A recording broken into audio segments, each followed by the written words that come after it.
94.3 WYBC, the rhythm of the city. I am Wanda Coppage, midday workforce. You know how this goes down. WYBC and Yale University, we have been saluting small Black owned businesses. You already know this brother. You're familiar with him. His name is Mr. Ricky Evans. He is the owner of Ricky D's Rib Shack. Don't bite your fingers. Mm, that's it. Good afternoon to you, Ricky. How are you? I'm doing well. How about yourself, Wanda? I'm doing well. I can't complain. I'm here. You're here. It's wonderful. All right. We're saluting you. Small Black owned businesses right here in New Haven. You are over on Winchester Ave, Yes. 302 Winchester Ave. And if you don't know about Ricky D's, you better ask somebody. We got some good food over there. We have barbecue sauce that's being sold in stores. We're going to talk about that in a second. But first, for those who are not familiar with you, Ricky, how'd you get your start and launch Ricky D's Rib Shack?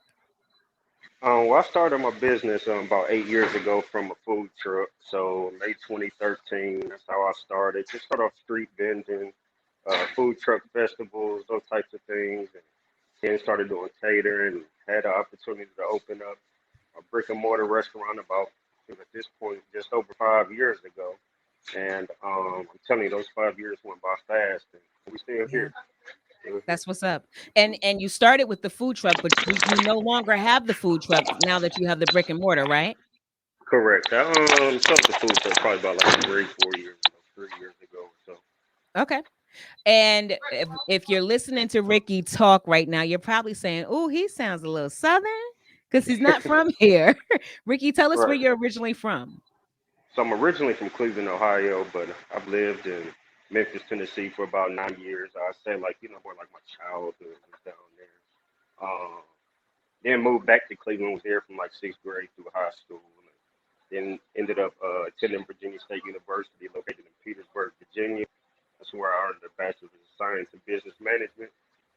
Got a job, relocated me up here to the Northeast. Spent about 4 years in corporate America, working as a facilities manager before I realized that that's not really, what I'd want to do until 65 or so. So I just basically, long story short, put my notice in at the job and bought a food truck, and that was 8 years ago.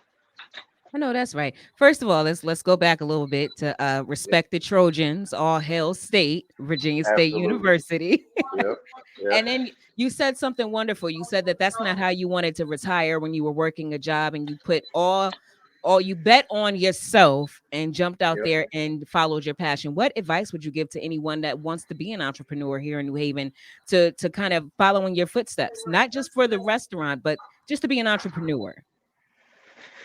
You know what? I mean, it is very intimidating because it's one of those things that you're always hearing about growing up. Graduate high school, go to college, get your degree, get you a job, get you a family, get you a house, and boom, that's the American dream. Well, I kind of just got to the point. I'm like, I don't know if this is the route that I choose to continue to take until say 65. That's what time they say that you should retire or whatever.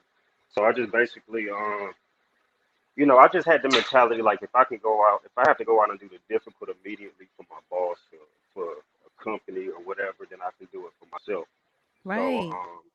if you're somebody looking to start your own business, don't expect to have all of the answers right now because there's a lot of stuff that you're gonna learn as you go. You're gonna have to fall down a few times, find out what works, what don't work, what people like, what people don't like, and just make the necessary adjustments from there.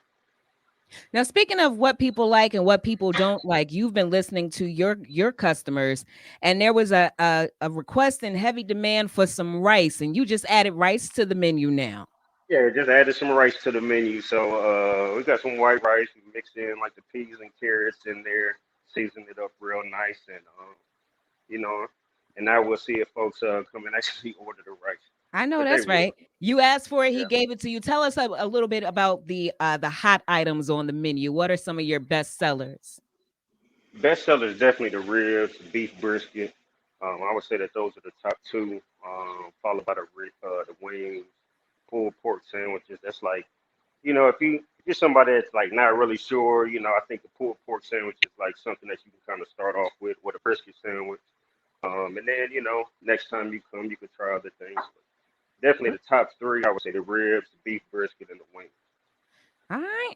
And this is again Ricky Evans. He's the owner of Ricky D's Rib Shack, located at 302 Winchester Avenue. We are supporting small Black-owned businesses, WYBC and Yale University. Before we wrap up, Ricky, tell us about this Kansas line of barbecue and where we could get some from, because you've expanded beyond your doors and you're in grocery stores now. So congrats to you and tell us about it.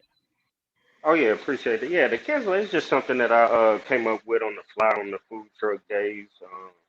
So it's called Kansalana. It's the combination between the sweet savory taste of Kansas City barbecue and the vinegar style of Carolina. And we sell it retail here at the restaurant, and we also we retail the sauce at $8 a bottle. Actually have a bottle right here. This is the sauce if you hadn't seen it before. Yep, yep, yep, yep. And Okay. we also got the dry rub. And then we're also in a couple local retail, a couple local grocery stores, T&J grocery store in East Haven, and then a few big Ys in the area. So, You're in some big um, Y's, and that's a big deal. So congratulations to you, yes. Ricky. Oh, and we're also at P&M Market over there on Orange Street too. So, Okay. So if you yes, know where they are, go get some, or you could just go to 302 Winchester Avenue. He's selling them there as well. Get you some ribs, try the rice, try everything on the menu. And just like his mac and slogan cheese. says, don't bite your fingers when you do. Ricky, as always, we salute you. We support our small Black-owned businesses here. We're glad to see that your doors are still open despite everything happening with COVID and the Delta variant. Are you allowing people to eat in? Are the dine-in? Is it available now? Yeah, the dine-in is open. We seat about like 21 people. Okay. Most of our business is takeout, and one thing during COVID this year, catering has picked up, whereas last year, 2020, we didn't do hardly. I don't think we did one catering job. So, we're Okay. definitely blessed to still be here and still keep my staff and everybody on board, and Amen. and um and yeah, so we still here. So, Okay. And yes, he's yep, available for catering. You heard him. Much love yep, to you, Ricky. Make sure you stop on by Ricky D's Rib Shack. Again, WYBC and Yale University saluting small Black-owned businesses. And this is Ricky D's Rib Shack. Much love to you, brother. My fellow appreciate it. Virginia State Trojan right there. Okay. Yep, And you keep it appreciate locked. that. More great music is still on the way. It's the midday edition of the Workforce 94.3 WYBC.